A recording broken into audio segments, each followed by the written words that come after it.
Jean-Christophe Planck de Salins et David Ledouarin d'Advalo. On peut les applaudir très fort.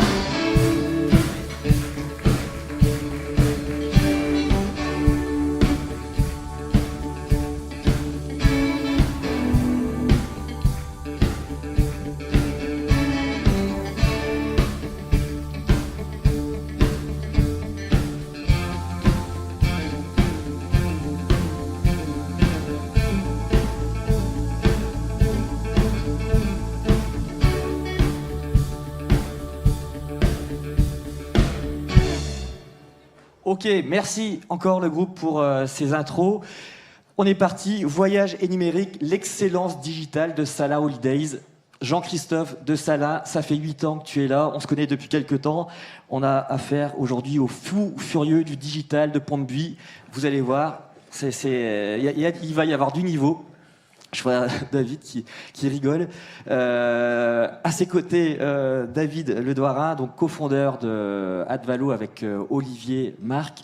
Advalo, certainement une des 5 plus belles startups bretonnes aux côtés de Klaxoon, Actility, Apizi, AEMA de Christian Guimau. De nouveau, passe French Tech pour la 2e année consécutive. Donc, tu vas nous raconter tout ça dans un second temps. Jean-Christophe, on va d'abord parler de Salins. Déjà, un grand merci d'être partenaire pour la première année.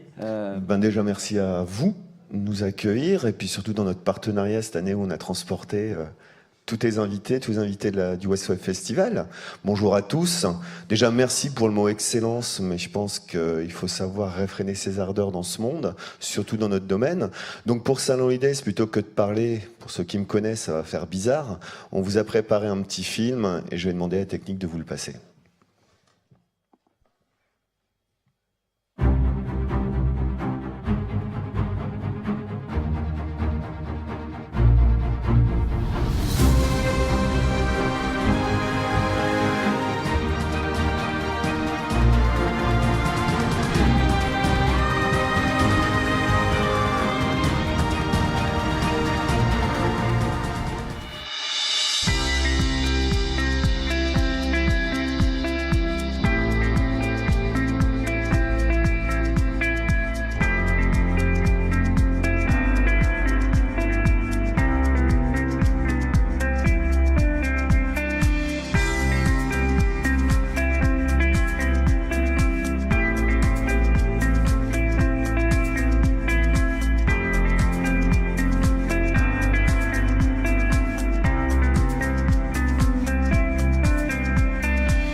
Je vais demander à quelqu'un de raccourcir, on a vu le principal parce que, voilà, on va couper parce qu'après ça va plus loin, mais au moins j'essaie avec ces 2 minutes 30, plutôt que de vous le raconter, demain on y était encore, pour ceux qui me connaissent, au moins vous voyez d'où on vient. 1932, 2010, retail, de l'humain, du terrain, des agences de voyage, des hommes, des femmes, et nos outils numériques, c'était Word, Excel et PDF.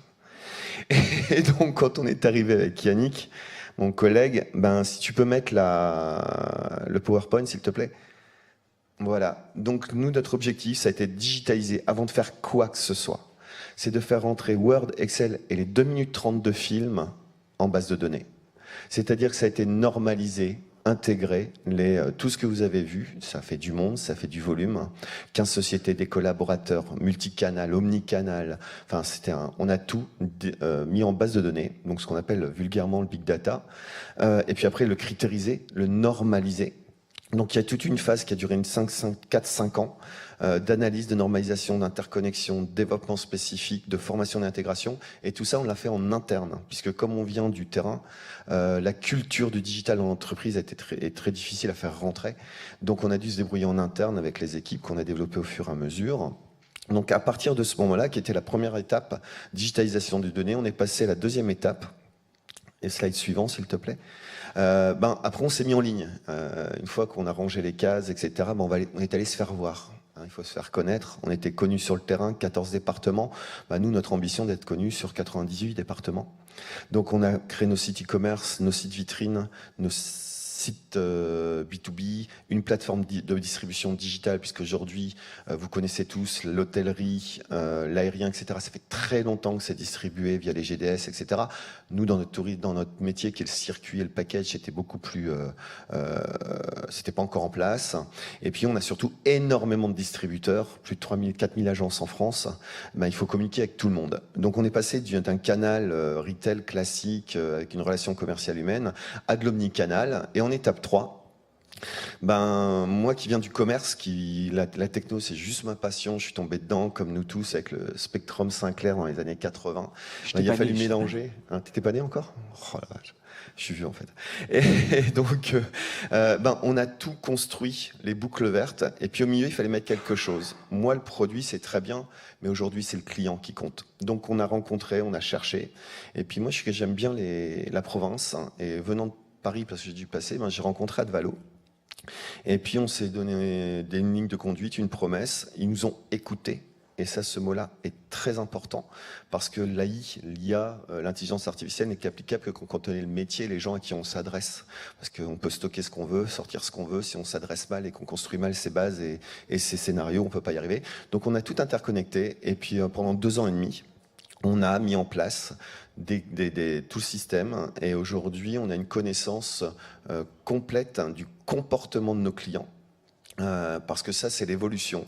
C'est-à-dire, comme l'a dit très bien c'est Nicolas tout à l'heure qui est passé sur... Pour moi, l'IA, c'est simplement la capacité qu'a une machine à faire des millions de fois plus vite ce que moi j'ai besoin de faire en tant que commercial, décideur, marketeur. Quand est-ce qu'achète mon client? Quand je voyais qu'on travaillait ça sur de l'Excel, c'est plus possible. J'appuie sur un bouton, je l'ai immédiatement. Quand est-ce qu'il s'intéresse à mon produit? Quand est-ce qu'il vient sur le web, en agence? Donc c'est vraiment omnicanal, l'association du digital, du online et du offline. Donc aujourd'hui, on a produit tout ça. Et nous, on rentre donc dans le dernier slide. Slide suivant, étape 4, s'il te plaît. Je vois plus rien. Donc, maintenant, on est rentré dans la phase d'accompagnement, de formation et d'intégration de tous ces outils dans les métiers, mais vraiment dans les métiers, c'est-à-dire faire comprendre que c'est pas une prise de pouvoir, c'est une aide, c'est une facilitation, c'est faciliter le travail des gens pour être plus proche du client, mieux le comprendre et mieux. Donc ça touche le marché, ça touche la prospection, ça touche le client, ça touche la conversion, ça touche la fidélisation. Donc pour nous, notre objectif là, qui vont arriver dans les prochaines années, pour intégrer ce digital et ces nouvelles techno dans des métiers plus humains que technologiques, on n'a pas la même culture, ça va être d'accompagner pour rassurer, de former pour faire comprendre à l'utilisateur ses besoins, ce qu'il va en tirer, puis d'intégrer les utilisateurs au projet. Souvent, dans les boîtes avec qui on a travaillé, beaucoup moins avec les partenaires bretons que l'on a aujourd'hui, puisque 90% de nos partenaires sont bretons. Ça, j'y tiens. L'ancrage, la compréhension, le dialogue, la culture, c'est très important, parce qu'on n'est pas dans le même monde à l'origine, donc il faut déjà se comprendre sur la culture. Et bien là, aujourd'hui, nous, on va intégrer un maximum de collaborateurs dans les projets, parce qu'on leur livre une caisse, une boîte, et ils deviennent maîtres d'œuvre de leur réalisation. Et ça va du technicien de surface jusqu'au patron. Si on en oublie un, le projet tombe à l'eau. Voilà un petit peu ce qu'on a construit. Je voulais témoigner de ça là-dessus, sur l'IA. Où on est arrivé sur l'IA, elle est vraiment appliquée au métier.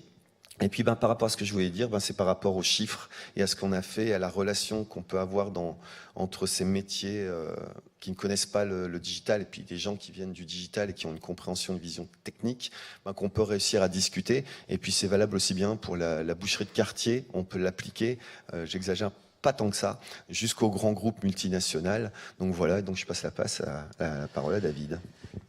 Là, Jean-Christophe a été super concis, mais c'est un effort surhumain pour lui. Ouais, vous pouvez l'applaudir. Mais je vous invite vraiment à discuter avec Jean-Christophe et Yannick aussi, qui est dans la salle, parce que ce qu'ils ont fait du côté de Salin au niveau du digital, c'est vraiment formidable. On ne se rend pas compte, nous on connaît cette enseigne depuis des années, mais la visibilité, aujourd'hui c'est le combienième groupe dans le domaine du voyage, c'est énorme. Le groupe Salin, c'est aujourd'hui le 7e tour opérateur, enfin société de loisirs et de tourisme en France. Si on retire SNCF qui vend du train, j'appelle ça pas ça du voyage comme on le fait, Club Med qui est spécialisé, etc. En gros, on est dans le 5e dans le groupe de 5, et Michel Salin, son objectif, c'est d'emmener dans le groupe dans les 5 ans, numéro 3, numéro 4. Quoi. Donc, et tout ça de Pont-de-Buis, c'est quand même assez magnifique.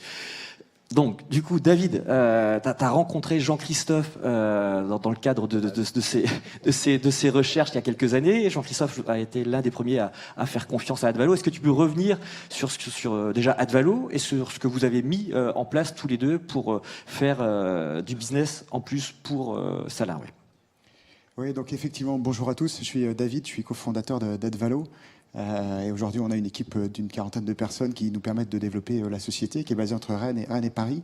C'est une société qu'on a créée au départ avec Olivier, mon associé. On avait tous les deux un parcours dans le digital, chez Yahoo et chez Google. Et puis on avait aussi beaucoup travaillé sur la donnée, soit pour la donnée dans le retail ou la donnée pour les télécoms. Donc on avait tous les deux travaillé dans une société qui gérait beaucoup de données pour des tiers, que ce soit des opérateurs ou des retailers. On a créé la société à Rennes pour une très bonne raison. Un, parce qu'on était breton et qu'on est très attaché à notre territoire. Deux, parce qu'on y a trouvé de l'excellence académique.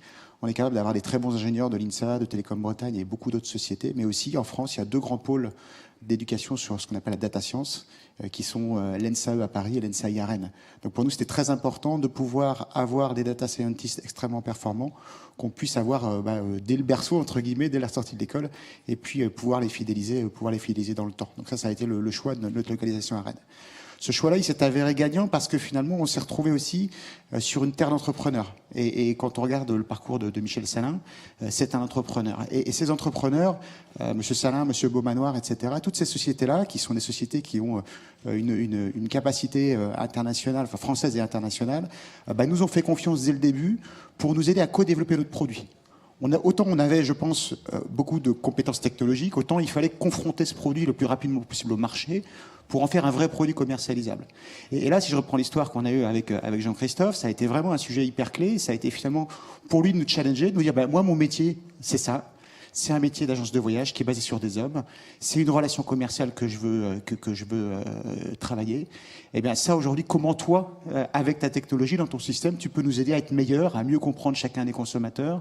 Comment tu peux nous aider à alimenter finalement du trafic en agence? Parce que c'est aussi ça le sujet. Hein. Tous les retailers avec lesquels on parle, aujourd'hui, l'une des problématiques majeures, c'est concrètement d'amener des clients dans des magasins, dans des concessions, dans des agences. Et donc, ce qui a été capital avec Jean-Christophe, c'est qu'on a co-construit, lui, sur sa compétence voyage, sur sa vision du marché, sur sa vision de la relation client, et nous, avec notre technologie, d'arriver finalement à bridger le meilleur des deux mondes. Donc c'est comme ça qu'on a vraiment démarré cette relation et qu'on a pu accélérer le développement de nos produits avec une confrontation réelle au terrain. Quoi. Ouais. Donc Advalo, pour bien vulgariser, c'est du marketing individualisé. Dans le cas de Salin, concrètement, comment ça fonctionne? Il y a plein de clients Salin. Comment à un moment vous envoyez le bon message au bon moment à la bonne personne? Alors effectivement, je reviens juste sur un petit point sur la genèse d'Advalo, qui est extrêmement important. C'est une croyance qu'on a, c'est que lorsqu'on a décidé de monter Advalo, on s'est bien rendu compte qu'il y avait quand même aujourd'hui une limite. C'est que le consommateur aujourd'hui il est sursollicité. Il reçoit à peu près une centaine d'emails par jour. Je sais pas vous, mais moi c'est à peu près ce que je reçois dans ma boîte. Il y en a beaucoup qui passent en spam, bien heureusement. Dès que je passe sur un site e-commerce, j'ai plein de bannières qui me courent après pendant 2-3 semaines. Et donc on s'est rendu compte que ça c'est quelque chose dont le consommateur ne veut plus. Tout ce mass marketing, aujourd'hui il en veut plus et c'est ce qui a donné la réglementation européenne, c'est ce qui donne Blocktel, enfin toutes ces mesures de protection du consommateur. Donc il faut passer sur un autre marketing qui est beaucoup plus proche finalement du métier d'un vendeur. Un bon vendeur, qu'est-ce qu'il fait? Il cherche d'abord à comprendre qui est le consommateur qu'il a en face de lui. Donc il va lui poser des questions, il va chercher à comprendre, alors si on est dans le cadre du voyage, c'est quoi ta destination, c'est quel budget, vous partez en famille, vous partez en couple, enfin il y a une vraie phase de découverte qui est assez clé aujourd'hui et qui est primordiale parce que c'est de cette phase de découverte qu'on va pouvoir tirer derrière une proposition qui va être une proposition pertinente. Aujourd'hui, si on regarde dans le passé avant, qu'est-ce qui se passait concrètement? On faisait de la publicité, on faisait de la télé, on faisait de la radio, etc. Et puis les gens, comme ils n'avaient pas accès aux produits que vous proposiez, ils se rendaient tout de suite en point de vente, en agence, en magasin, en concession, pour discuter, pour voir le produit, etc., etc. Donc toute la phase de recherche du produit et de décision se faisait dans le point de vente. Aujourd'hui, toute cette phase finalement de préparation de ses achats, elle se fait plus dans le point de vente, elle se fait en ligne. Donc le consommateur, il est laissé tout seul, entre guillemets, pendant cette phase de réflexion. Effectivement, la conversion, c'est-à-dire l'achat final, il se fait à 85% en magasin, mais finalement, il est laissé tout seul sur toute cette phase de réflexion. Et donc tout notre enjeu à nous, c'est de rejouer un petit peu ce rôle de vendeur qu'il avait jusqu'ici dans l'accompagnement du client dans sa phase de réflexion, pour s'assurer qu'on sait l'amener dans le point de vente. Donc concrètement, on va passer 2 slides là, rapidement. On va repasser celui-là et on va passer au suivant. Concrètement, notre collaboration avec Salah Holidays, qu'est-ce qu'on a fait? On a aujourd'hui 85% des clients Salah Holidays qui passent sur le site, on va être capable de les reconnaître. Ça veut dire qu'on va être capable, sans même qu'ils s'identifient, de comprendre quelle destination ils recherchent, pour combien de personnes, dans combien de temps, etc., etc. Donc cette phase de compréhension client, elle est hyper clé, parce que c'est de là que va découler derrière tout l'accompagnement client dans sa phase de réflexion. Donc à partir du moment où on a compris ce consommateur-là, on va chercher à individualiser cette relation. C'est une relation qui va se jouer dans la personnalisation d'emails, dans la personnalisation de campagnes médias, etc., etc., puisque le client, il va chercher pendant une quarantaine de jours un voyage, et pendant toute cette phase de recherche de voyage, il faut l'accompagner de façon personnalisée. Donc on va individualiser les relations. Ensuite, on va chercher à travers son comportement à comprendre quels sont ceux qui sont chauds, entre guillemets, qui sont vraiment intéressés, de ceux qui ne sont pas intéressés. On fait souvent l'analogie l'analogie qui est la suivante, qui est de se dire, lorsque vous arrivez dans un magasin, que vous découvrez que vous faites du lèche-vitrine, si un vendeur vient vous voir, la première chose que vous dites, c'est « non merci, je regarde ». Parce que vous n'avez pas envie d'être sollicité par un vendeur.